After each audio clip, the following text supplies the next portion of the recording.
Support comes from Empower Missouri, working to support the over 12% of low-income adults over 50 that are food insecure through a healthy food initiative. Involvement opportunities at empowermissouri.org/foodforlife. From St. Louis Public Radio. This is Politically Speaking. After losing a bid for the state Senate in 2016, Mark Boyko was hardly inactive.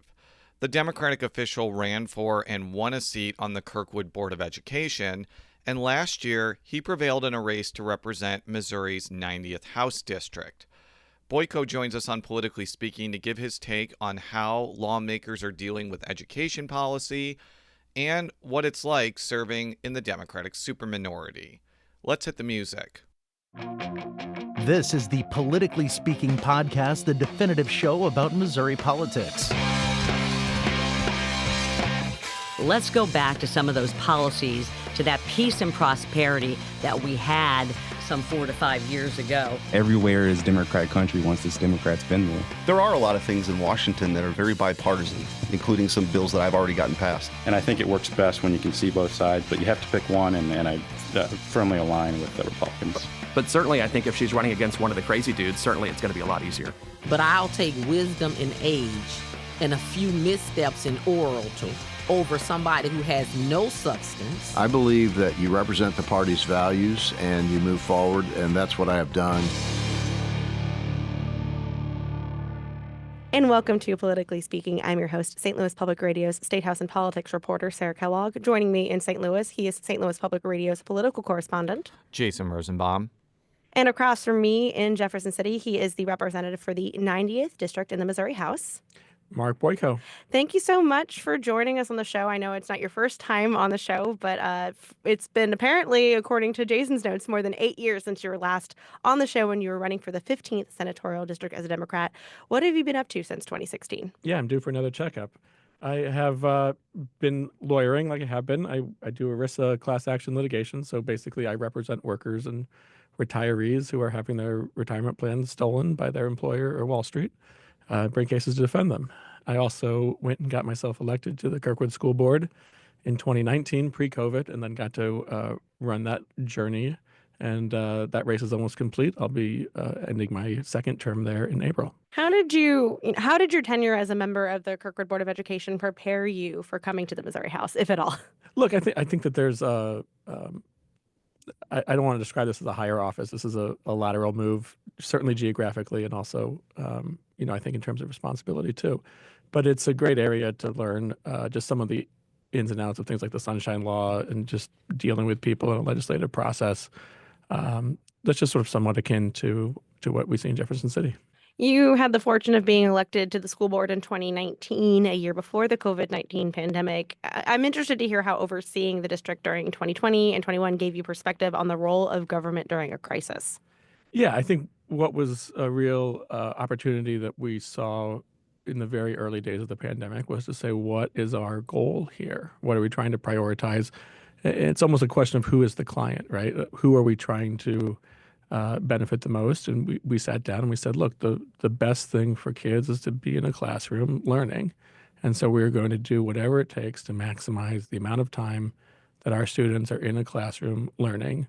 But maximizing that amount of time doesn't mean doing so unsafely. Obviously, if you're going to have a COVID outbreak, that's going to bring the amount of time you can be in the room to zero. And so it's managing that in a way that, is holistic and make sure that our kids are getting what they need. And I think the evidence is borne out that our district was able to weather COVID, considering how huge of a disruption that was and unprecedented, really. You'd have to go back more than a century to find a disruption in education that's at all parallel to it. We've been able to weather it pretty well, and we've gotten to a point where our kids are testing better than they were before the pandemic. Representative Barbara Pfeiffer decided to run for Secretary of State, opening up the seat that takes in portions of St. Louis County. What made you want to try again, since you were unsuccessful in 2016, and run for the Missouri House in 2024? Yeah, Representative Pfeiffer met with me when she was planning her statewide race and asked if this would be something I'd be interested in. It's an opportunity here. Really what gets me out of bed in the morning is trying to represent uh, and further the mission of people who are actually working in our economy to build it. And what I fight against both professionally and here now in Jefferson City is this erosion of the benefit of our economy's productivity to the point where workers are getting less and capital, people who are already rich are getting more. And I don't mean to sound that, like I'm coming at it from a class warfare sort of perspective. I want everyone to be rich. Don't get me wrong. But at the same time, we have so many opportunities for people and companies to come in and siphon off resources that should be going to the people who are, on the ground working to build our economy. And making sure that those people get what they deserve is a primary driver for me. And I saw this as an opportunity to productively further that goal in addition to keeping my legal practice.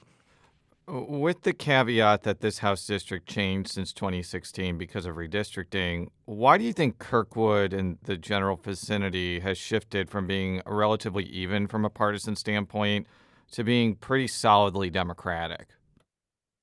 I think the move of the Republican Party has been the predominant reason why my district has shifted. When I knock on doors, there's plenty of people who respond, and I knocked on a lot of Republican doors. I did not, just focus on the Democrats, even though I could have gotten elected here only on Democratic votes, but it was intentional to go and talk to everybody. And when you talk to Republicans on the doors in Kirkwood, more often than not, what you get is, well, I used to consider myself a Republican. I used to be a Republican, but what's going on in Washington, D.C. is crazy. Those are their words, not my words.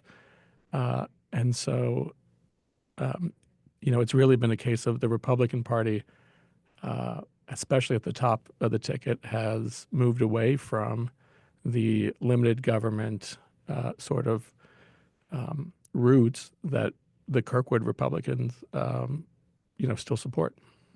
Now that you've had more than a month to settle into the House, what are your impressions of serving in the superminority?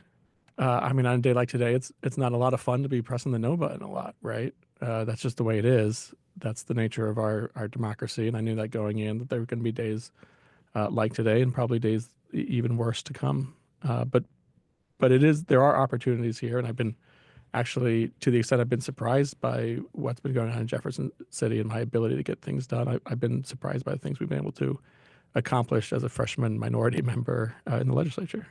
For our listeners, we're recording this on Thursday, February 20th. So if you want to go over some of the bills that you voted no on today, just to kind of give them a context. Yeah, so we voted to shorten the statute of limitations for personal injury claims from 5 years to 2 years, which creates a number of problems. And I've actually, while I'm currently an attorney on the plaintiff side, I've actually defended in my career personal injury cases, so I understand that. But it's not going to help Missourians to have a statute of limitations that short.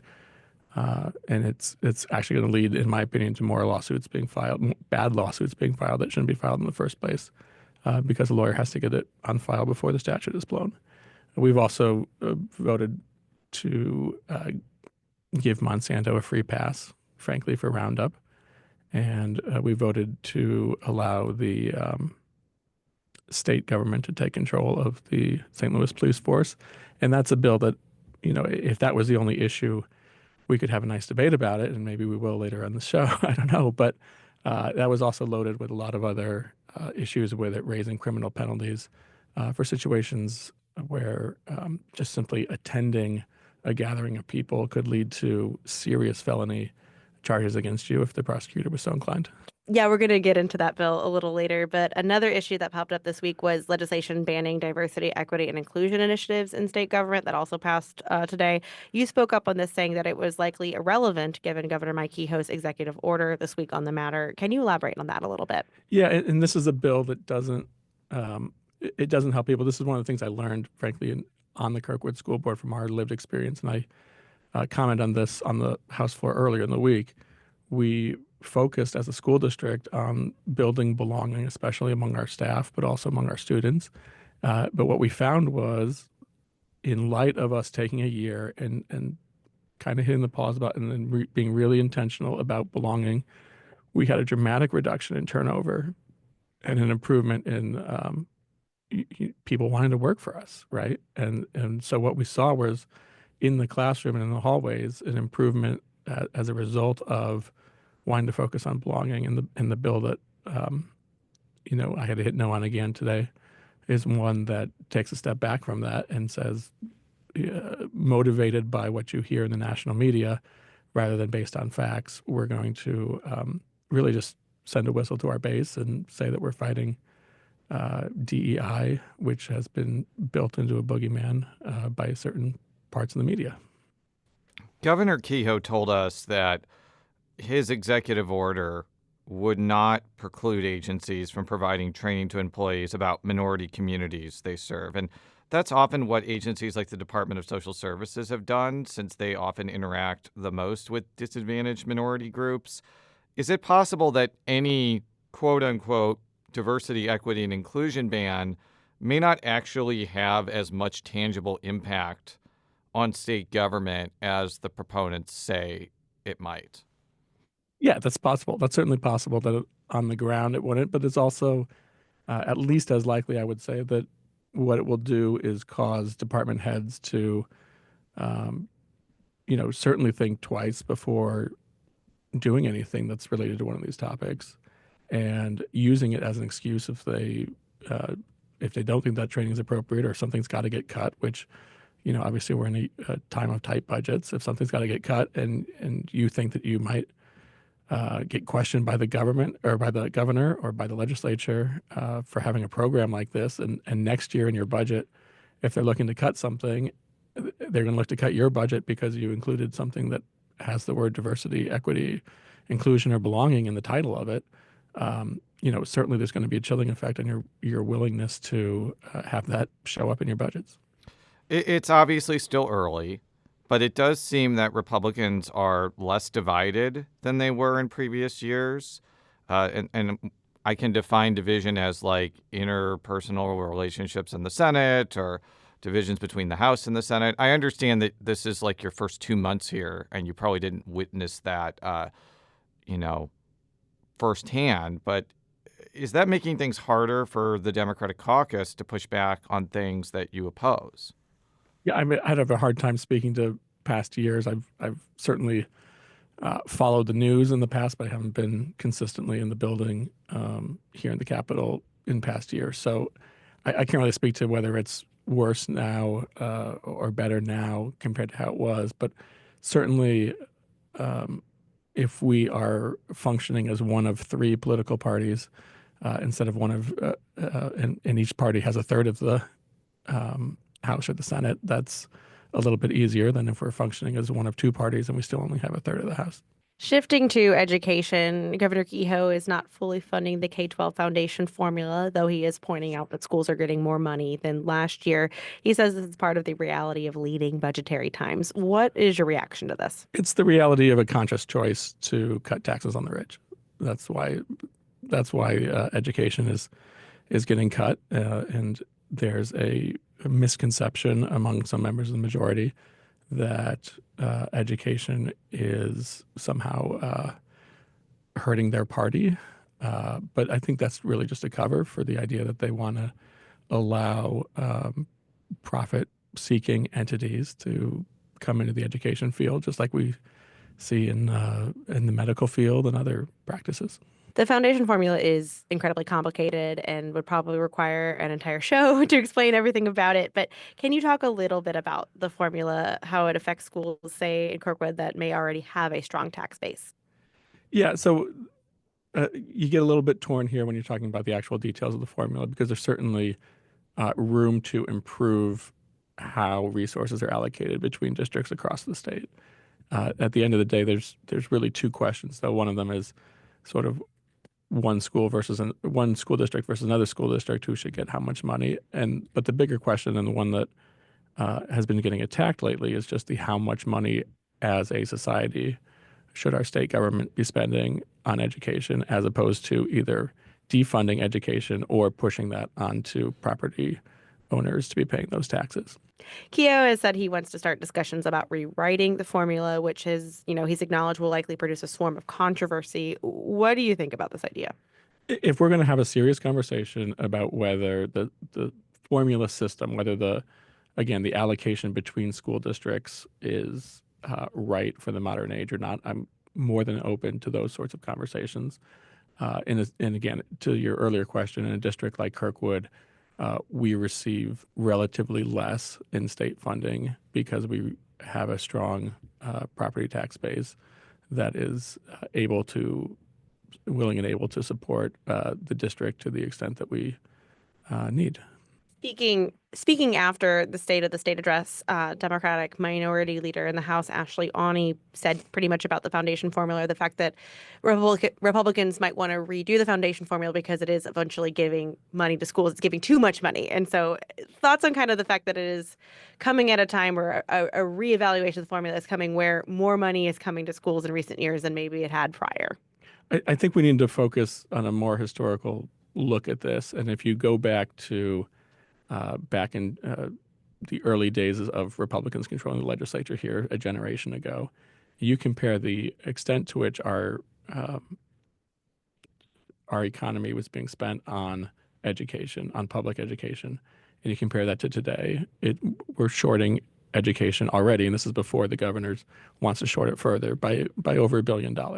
And that's one of those numbers that it's hard to fathom exactly what that means. But if you break it down by how many classrooms there are in the state of Missouri, it's $30,000 per classroom that we are underfunding compared to what we were doing a generation ago. And so to attack public education and saying the results aren't as good as they were a generation ago, and therefore we need to cut more funding from education doesn't make any sense. The results aren't what they were a generation ago because we're underfunding from a generation ago. And if you find yourself in a hole, the first rule is to stop digging, and we got to learn to stop doing that. One of the other things Kehoe proposed in his budget was providing $50 million in state money to bolster what's known as education savings accounts.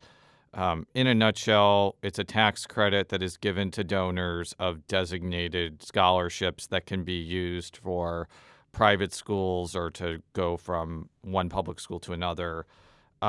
What do you think of the governor's budgetary proposal here? There's not a state where this has been successful. And what we see is you either end up with a situation like, I believe, Arizona, where it just blows a complete hole in the budget, or you end up with a situation like a lot of other states where the private schools, the people go into boroughs, or boroughs itself raises their tuition. If you're giving everybody an $8,000 credit, they'll raise their tuition by $8,000, and they'll be happy to pocket those $8,000. That's effectively it's a transfer from general revenue to people who are already rich.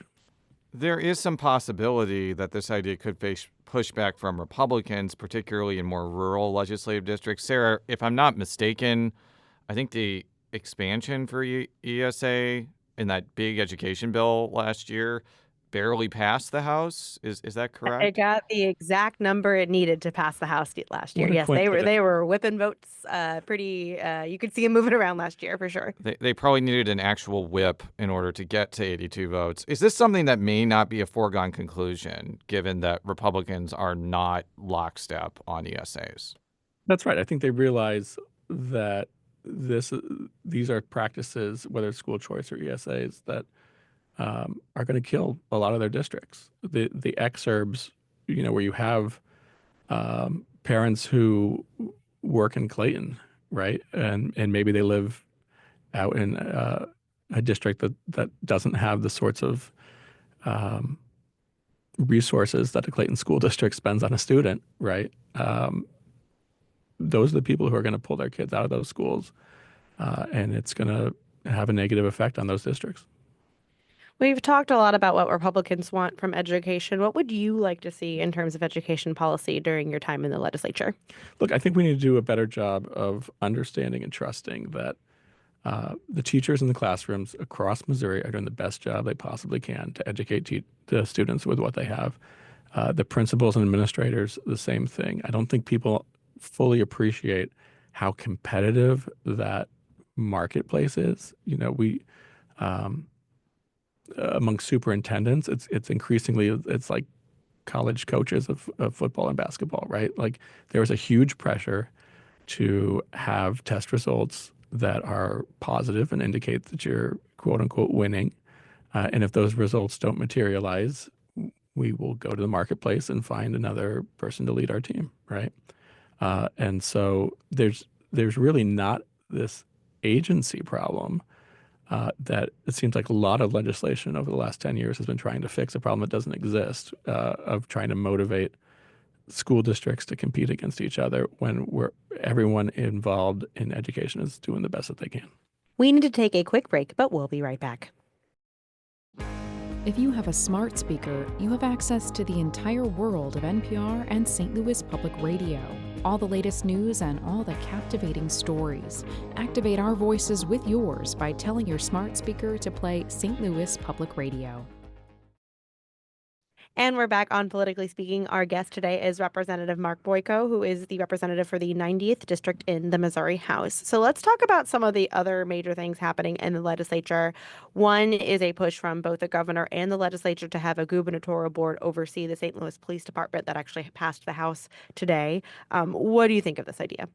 Yeah, and this is something where it was an easy or no vote for me today because, like I mentioned before, that bill was loaded with some other provisions that would create, huge felony crimes for doing simple protesting, and so that's one of the that made this an easy decision for me today. In terms of what's actually best for St. Louis City, I'm not convinced that having a governor be appointing a board, especially when that governor is, let's face it, not elected by or approved by a majority of St. Louis City residents, makes sense. And if we look at the Kansas City example, Kansas City this year crime is up, and in St. Louis crime is down. And that's not to say crime is solved. There's no mission accomplished banner certainly going around in St. Louis City. And I understand the situation there. And the people in my district and myself, we travel into St. Louis City, are keenly aware of the crime issues involved there and would love to solve it. But again, to the point of who's in a better position to solve that, I think that the residents of St. Louis City are more motivated to come up with a good solution to that problem than the governor in Jefferson City. St. Louis County, the county that you partially represent, has a board of police commissioners appointed by the county executive. And I'm not saying it's a perfect system, and I'm not saying that there is no political interference, because in the past there have been accusations that the county executive has told the board to fire, like a police chief, for instance. But I would argue the St. Louis County Police Department is generally seen as a well-functioning law enforcement agency. Is it possible that maybe a compromise here is just saying that the city would have to adopt a similar board of police commissioners to the county, and the mayor would appoint the members as opposed to the governor? Yeah, I think that would be an opportunity for a good conversation. I think there are plenty of opportunities for people who are genuinely interested in reducing crime in St. Louis City to come around a table and come up with solutions that make sense for the state and for St. Louis City itself. If state control isn't the answer, what would you like to see happen to improve public safety in the St. Louis region? I don't know that there's I'm coming at this obviously from a perspective of a tax lawyer in Kirkwood who doesn't have to, we've got a great police force here. Obviously, our citizens are, and the people I represent, are concerned about crime, but we also understand that we live in an area that is largely not directly touched by the sorts of crime that we see in St. Louis City. It's important to get that under control. Obviously, the economic success of the region and probably the whole state is dependent on having a better perception of a better perception of safety in the region. But at the same time, I certainly don't want to pretend to be the expert on what the right answer is to achieve that. But I think that people who are closer to the ground, and that includes the police forces and the people who are keeping us safe, are integral to coming up with that solution. You mentioned other provisions in this legislation. It actually ends up being a pretty big bill, pretty early for a bill this big. Normally, you see these kind of more in April rather than February, but there was definitely one on the issue of rioting. It changes the definition. I'm assuming that was what you talked about earlier as far as group gathering. I want you to talk me through this and to our listeners through kind of the changes of this. Yeah, and I want to. It is a huge bill, and I won't pretend to, have a huge level of expertise on every part of it. But at the same time, and again, I don't want to bring national politics too much into it. But at the same time, what it would mean is essentially if you were in the Capitol Mall on January 6th, you could be charged with a Class A or Class B felony if the equivalent thing happened, let's say in St. Louis, right? Just because some members of the group that you were with happened to commit a crime or were involved in destruction of property, you would be given this rioting charge just because you were in the vicinity. Another change is that it requires, in instances where, maybe someone is arrested, if the law enforcement finds out the immigration status of said person, they have to then report it. If you want to get into that also as well, those feel like kind of the two bigger pieces of this bill in addition to the police change. Yeah, and like I said, some of these provisions are put in order to feed sort of a narrative that is false, frankly, that Democrats are somehow lawless or anti-police or anti-law and order, and that's not at all the case. But there's sort of these, once you mention immigration in today's environment, you sort of politicize things so that you can come up with a talking point. Another issue item that is likely to come up this year is an effort to repeal or replace Amendment 3. Abortions just resumed in the Show Me State thanks to a decision to strike down licensing requirements. Do you think this may accelerate efforts to put a repeal replace measure on the 2026 ballot, or, it could be even earlier if Governor Kehoe decides to issue an election? Yeah, I think that this is an issue that obviously Missourians have spoken. It was clear. They knew what they were voting for. And obviously, if you were following the advertisements on the no side immediately prior to the election, the bill was being misportrayed in that direction. And so the fact that Missourians have spoken, that should be the end of it, right? We would like to think that we live in a democracy and we can put this issue to rest. At the same time, it's an issue where if you're fighting in a Republican primary, it's still a reality that you've got to be seen as fighting to repeal Amendment 3. And so it'll be interesting to see if it comes up or not. This session, I'd be surprised if it did not come to the floor, though. I was watching a press conference primarily of state senators talking about how they plan to pursue some sort of redo on Amendment 3. And Senator Adam Schnelting of St. Charles County specifically cited ads that insinuated that miscarriage care wasn't available under the abortion ban as the reason why he felt voters were fooled. What do you think of that? Because I've heard that argument a lot. I'm not saying I endorse that argument, but you're probably going to hear that a lot when they try to put something else on the floor. Yeah, I mean, there were also ads that insinuated that a yes vote meant that a school could change the gender of your child without your knowledge once you send them to school on Monday. So, we can play those sorts of arguments, but that's at least as true, if not, more so on the other side. We could also play that, if the president in the campaign says he's going to lower the price of eggs on day one and he doesn't do it, do we have a recall election at that point, right? And I think the answer to that has to be no.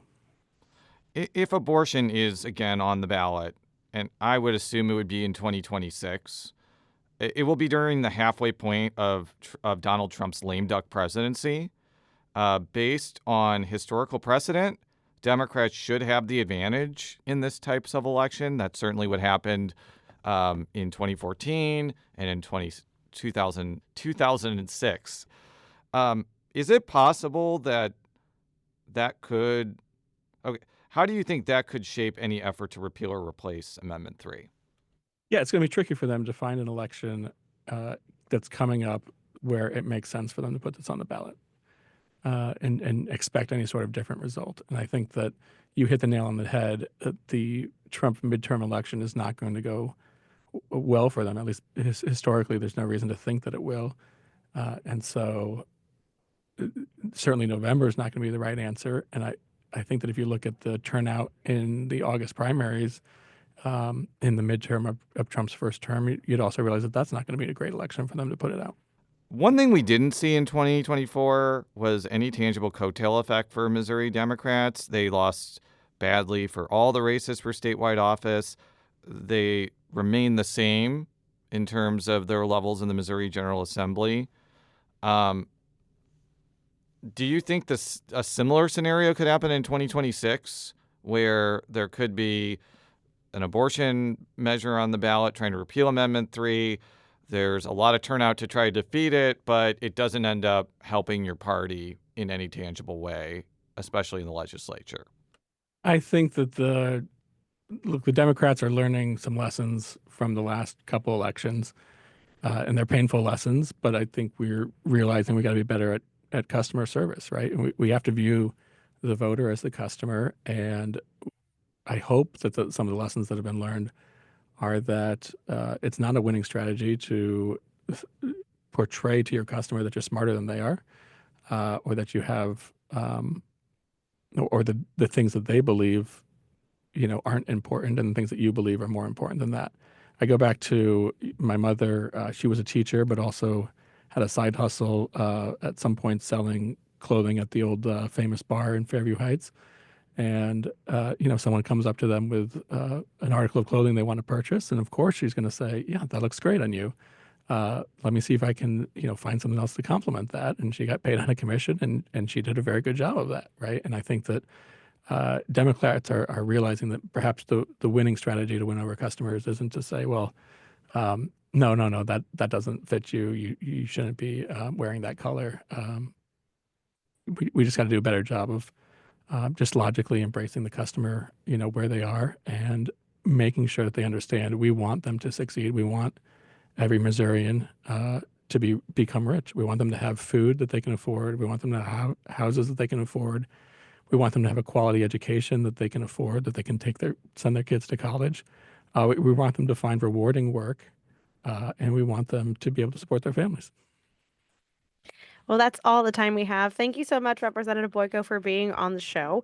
Politically Speaking is a product of St. Louis Public Radio, which is owned by the University of Missouri St. Louis. You can find all of our coverage on STLPR.org. And Representative Boyko, where can people find you on the internet where you want to be found? Thanks for having me on. My website is just markboyko.com, and I'm also can be found on Facebook. All right. Until next time, so long. Politically Speaking is produced by Sarah Kellogg, Rachel Lippman, and me, Jason Rosenbaum. The show is edited by Fred Ehrlich. Read all of our coverage at STLPR.org. And if you haven't already, make sure to subscribe to Politically Speaking by searching the term Politically Speaking on Apple Podcasts. From St. Louis Public Radio. This is Politically Speaking.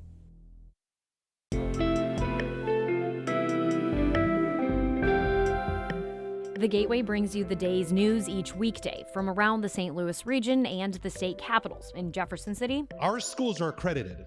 We don't need this bill. And Springfield. How many more years must pass before lawmakers see time is of the essence? I'm Abby Larico. Join me each weekday for The Gateway on the STLPR app or wherever you get podcasts.